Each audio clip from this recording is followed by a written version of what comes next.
ένα άλλο θέμα που θέλω να θίξουμε και με την έννοια ότι πίεσε που ήσουν και πολλά χρόνια στην Αυγή. Θεωρείς ότι αυτή η αρθογραφία που έγινε και όλη αυτή η συζήτηση περί τους Ολυμπιονίκες. Για τον Πύρο Δήμα και την Κατερίνα Στεφανίδη. Ναι, είχε βάση, ορθή βάση.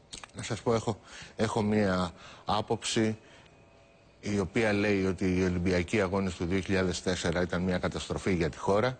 Ήταν Ολυμπιακοί Αγώνες τσιμέντου και ντόπας. Και οποιοδήποτε προσπαθεί εκ των υστέρων να υπερασπιστεί αυτό το έσχος θα πρέπει να το σκέφτεται 2 και 3 φορές. Και προφανώς στηρίζω την αρθρογραφία της Αυγής. Δικαιολογείται αυτή η επίθεση από την Αυγή στον Πύρο Δήμα και στη Στεφανίδη? Σας απάντησα. Κύριε Κλαμάνη. Εντάξει, ο Πύρος Κυρίτης, αν μη τι άλλο, έχει το θάρρος της γνώμης του.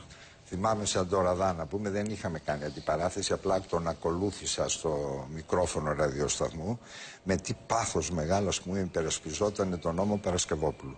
Θέλω να πιστεύω ότι δεν είχε στο μυαλό του ότι με τον νόμο αυτόν θα αποφυλακιζόταν ο κύριος Στεφανάκος.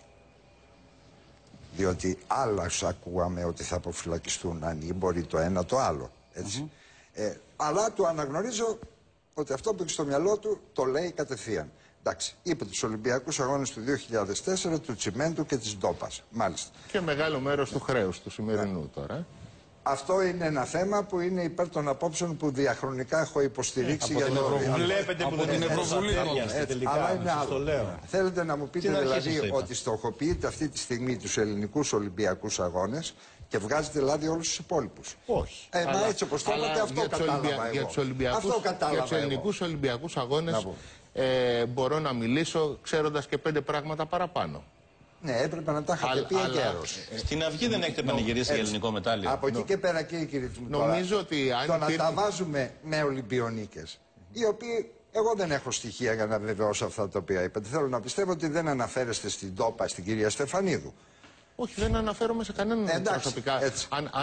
Αναφέρομαι στους Ολυμπιακούς Αγώνες. Επίσης θέλω να θυμηθούμε, υποθέτω το θυμάστε και εσείς θα το έχετε πάρει χαμπάρι, ότι όλες οι χώρες ή οι πόλεις, γιατί οι πόλεις υποτίθεται αναλαμβάνουν Ολυμπιακούς Αγώνες, μετά από κάποια χρόνια αποκαλύπτεται ότι το τάδε δεν πήγε καλά, το δίνα δεν πήγε καλά, έπεσε η τάδε. Αυτό δεν έχει να κάνει με τους αθλητές.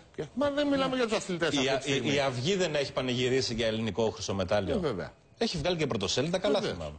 Ναι, μα γιατί το εντοπίζουμε? Γιατί πανηγυρίζετε για τους ντοπαρισμένους λοιπόν? Αυτό δεν μπορώ να καταλάβω.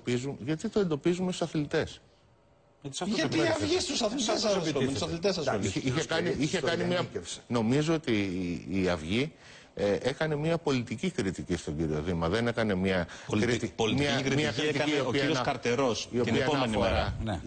Την πρώτη μέρα η κριτική ήταν ότι ήταν περίπου ένας ρεμπεσκές, ας πούμε. Όχι, εγώ δεν το διάβασα με αυτόν τον τρόπο. Αλλά και εσείς είχατε και Ολυμπιονίκη και Πανευρωπαϊκού Πρωταθλήματος κτλ. Την κυρία Σακοράφα. Λοιπόν, ευχαριστούμε πάρα πολύ.